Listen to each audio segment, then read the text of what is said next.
Un poco del campo, de eso se trata. Paulina Lescano está en línea con nosotros, ingeniera agrónoma especialista en mercados del agro.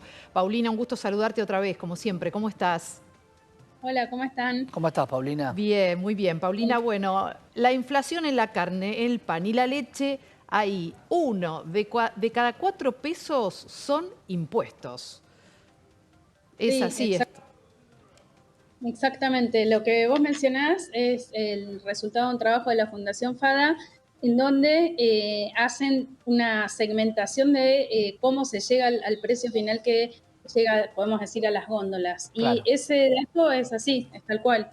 O sea, hay una composición tan grande, un peso tan grande de impuestos que es difícil bajar los precios que llegan al consumidor sin también tener en cuenta eso, ¿no? Claro, ahora la pregunta que todos nos hacemos es, a veces nos comparamos con el mundo porque queremos ser Suiza, Holanda, Bélgica. ¿Qué pasa en el resto del planeta con los productos y cuánto es la incidencia que tiene de impuestos este tipo de productos? Bueno, en el resto del mundo no existe la cantidad de impuestos que hay. Mientras estaba mirando la información para compartir con ustedes, pensaba que este dato, digamos, de 1 cada 4 pesos, es impuestos considerando ya el producto terminado. A eso le tenés que agregar otro dato que es sumamente importante, que tampoco pasa en el resto del mundo, que esa composición que en este informe está separado cuánto representa la producción de cada uno de la carne, leche y carne. Ujú. En la producción de carne también tenés el otro dato que de 100 pesos de renta de esa producción, un 65% tiene participación el Estado. Entonces, es como una duplicación de muchos impuestos que hacen Claro. que no ocurra en otra parte del mundo. En otra ¿Tiene o parte del mundo, tenía? Porque hoy el Estado no se va a meter en nada, supuestamente. no, sigue teniendo porque hasta ahora no cambió nada, digamos, todavía no cambió la parte impositiva y en relación a ese dato de cuánto participa el Estado en la renta de la producción agrícola, está incluido, por ejemplo, los derechos de exportación. Y los derechos de exportación, ya lo hemos hablado, no solo no se eliminan, sino que en muchos casos se aumentaron. Entonces, ese peso va a seguir siendo, por lo menos en el corto o mediano plazo, ¿no? Con las reglas que hay hasta ahora. Después imagino que finalmente se van a terminar cambiando. Claro, Esperemos. el punto sería la rentabilidad. Vos hablás de 1 peso se queda el Estado, 4 es el punto de venta. ¿Cuál es la rentabilidad que tiene el sector? Porque si el Estado se queda con 1, pero mi rentabilidad es una rentabilidad considerable, ¿cuál sería el problema de que el Estado se quede con 1 si alguien lo está pagando? No, el problema es que se hace como una especie de bola de nieve en donde la producción tiene un peso muy bajo y el poder, digamos, de definición de esos precios que llegan a la góndola del consumidor es mínima. Entonces, estamos hablando que la rentabilidad esa que vos mencionás depende obviamente del tipo de producción y la región del país y demás, en general es baja. Y si vos a un productor de cualquier economía, por ejemplo, le agregás los derechos de exportación que se van a agregar en algunas, le agregás los aumentos de costos que hubo en los combustibles, o sea, todo eso que se agrega, la rentabilidad va a ser menor, o podemos prever que va a ser menor, y ¿qué va a pasar? Que va a generar menor producción en el próximo ciclo, que va a generar que la inflación siga aumentando, porque va a haber una menor oferta de ese producto. Entonces, creo que hoy, con la situación en la cual estamos, podemos pensar que la rentabilidad en general de cualquiera de las economías relacionadas con el agro baja en el corto plazo. ¿Cómo inciden los aumentos de los combustibles, Paulina, ahora? Bueno, digamos, el componente ese es altísimo en todo lo que es la producción.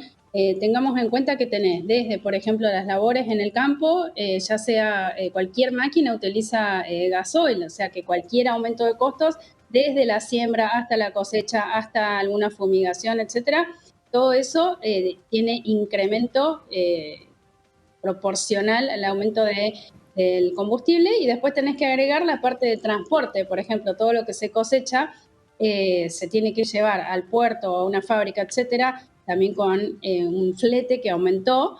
más allá del aumento del combustible. Claro. Y este dato creo que es muy importante y tiene que ver también con algo que mencionamos varias veces en otras oportunidades. La gran diferencia que hay entre hablar de producciones de maíz, trigo, soja en la zona núcleo y esas mismas producciones en zonas más alejadas del puerto. O sea, cuanto más alejadas estén las producciones, esos costos se van incrementando mucho más.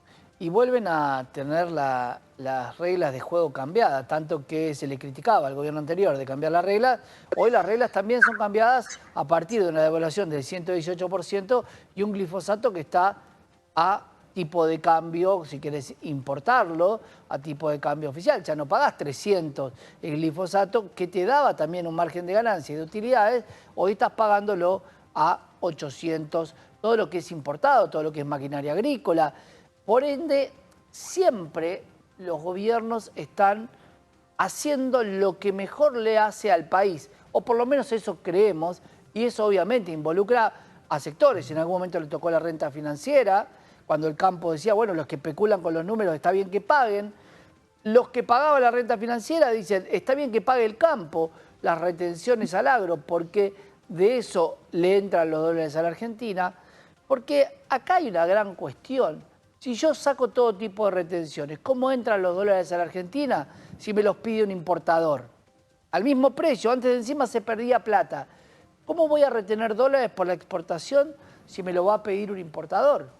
¿Cómo sería esa balanza comercial que quiere el campo si por otro lado hay un ingreso y egreso?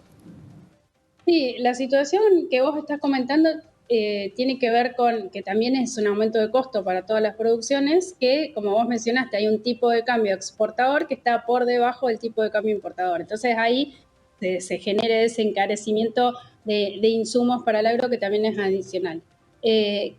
¿Cuál es la situación actual? Estamos en una situación totalmente crítica, que es lo que aduce el gobierno actual, que no puede en este momento ni bajar los derechos de exportación, sino que se aumentan. Entonces, son situaciones en el corto plazo de urgencia y de crisis que hace dificilísimo pensar en una quita o baja de derechos. Y como vos decís, creo que ese ingreso ya está contemplado dentro del balance que va a llegar en algún momento cuando tengamos la cosecha de la gruesa. Pero en relación a eso, creo que es importante una nueva medida que tomaron en estos días, que fue una prórroga de los embarques de trigo que estaban para febrero y marzo.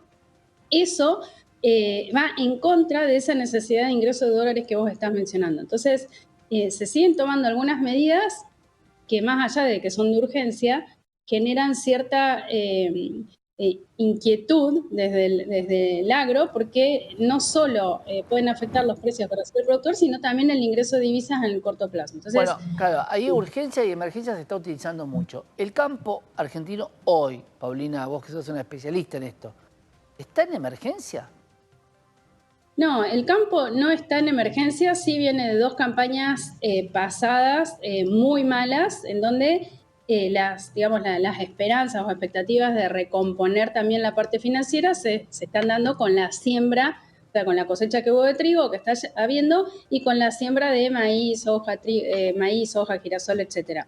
No es una situación de crisis. Y de nuevo, separemos, una cosa es productor de maíz, soja, trigo y otra cosa es un productor Claro. tambero, donde la situación es mucho más crítica. Pero si preguntás, no es que están en una situación de crisis, Claro. está en una situación que se les sigue extrayendo cuando, si no hubiera una extracción, se podría generar más producción y más ingresos de todo tipo de dólares. Pero, no, de nuevo, ¿no?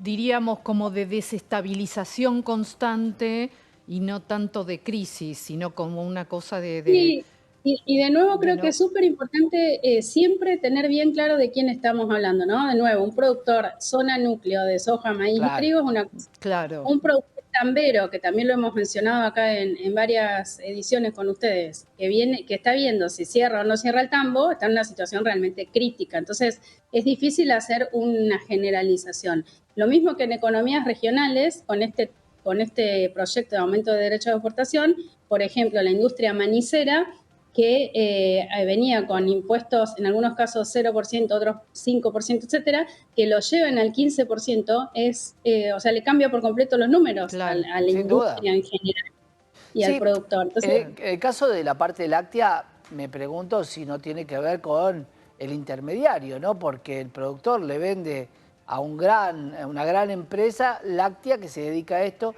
y cuánto tiene que ver ese intermediario lo que le paga, y qué haría el productor si no le vende esa materia prima, ¿no? En algún momento el productor siempre es el eslabón más bajo y es el que más dedicación le pone. Posiblemente las grandes compañías lo que tienen es un negocio armado. Posiblemente habrá que ir contra las grandes compañías. Ahora, yo no creo que ni siquiera el presidente actual se anime a ir contra las grandes compañías. Siempre va a lo más bajo. En el caso de la política, la clase media; en el caso del campo, el productor. Nunca el intermediario. sí, yo no soy, por ahí no tiraría todo contra las industrias, porque si no existiera la industria, el productor justamente no tiene a quién entregar la leche. Lo que sí creo que, digamos, en la Argentina, cómo está armado la cadena de comercialización, específicamente la leche, que es un producto tan perecedero, hace que tengas, en relación a lo que vos mencionás, productores que quizás los más chicos no tienen poder de negociación con esas industrias que vos estás mencionando, y ahí es donde también se produce el quiebre entre lo que la industria quizás puede pagar y el consumidor final también puede pagar, porque esa es la otra, o sea, hasta dónde se pueden aumentar los precios en una situación como la que estamos ahora en la góndola, ¿no? Pero una característica que a mí me llama mucho la atención, que sigue usándose en Argentina, es que el productor de leche entrega la leche, por ejemplo ahora, la leche de enero, va a tener el precio al cual le van a facturar esa leche recién en febrero. Imaginemos en un país con la inflación que tenemos, entrega leche sin saber exactamente a cuánto le van a facturar. Y una vez que entrega y que ya sabe el precio, le facturan en algunos casos 30, 60 días Bueno, después. Entonces, claro, vos Es vos una me lo estás ecuación diciendo. difícil, ¿no? Los negocios no son con los productos, sino son negocios financieros. Un supermercado puede vender por debajo de su costo porque recibe constantemente dinero, y si yo recibo la plata hoy y la tengo que pagar en 60 días, no me hace falta ser el mejor en mi rubro, simplemente es una ingeniería financiera. Claro. Y eso es el peso que deberían descontar al pobre productor que tiene que entregarle. Por eso, también en los circuitos, como vos bien hablabas, Paulina, de la cadena de distribución y la cadena de negocios, hay alguien que se quedó con eslabones más grandes, y esto no está cambiando nunca. sí, es algo que creo que lleva mucho tiempo de que realmente se pueda cambiar, y quizás lo más lamentable es que en ese tiempo sigan quedando muchas empresas en el medio, ¿no? Que se vayan perdiendo. Y lo más lamentable a nivel país es que, por ejemplo, en el caso extremo de la producción de leche, todas esas tambos, que podemos llamarlos fábricas de leche, que se han ido fundiendo en muchos años, no estamos diciendo que sea ahora, sino que venimos de muchos años así, son animales, son vacas lecheras que tenían mucha genética y que han costado un montón de años de inversión, que se pierden, se mandan al matadero. Entonces, eso para recuperarlo como país, mínimo lleva 2 o 3 años. Entonces, digamos, son situaciones que se vienen trayendo desde años anteriores, que ojalá que en algún momento, en el corto plazo o en el mediano plazo, se logre revertir para que volvamos a crecer. Ojalá. Sin duda, Paulina, muchísimas gracias. Gracias por esta Bueno, comunicación. gracias a Gracias, ustedes. Hasta la Paulina. próxima.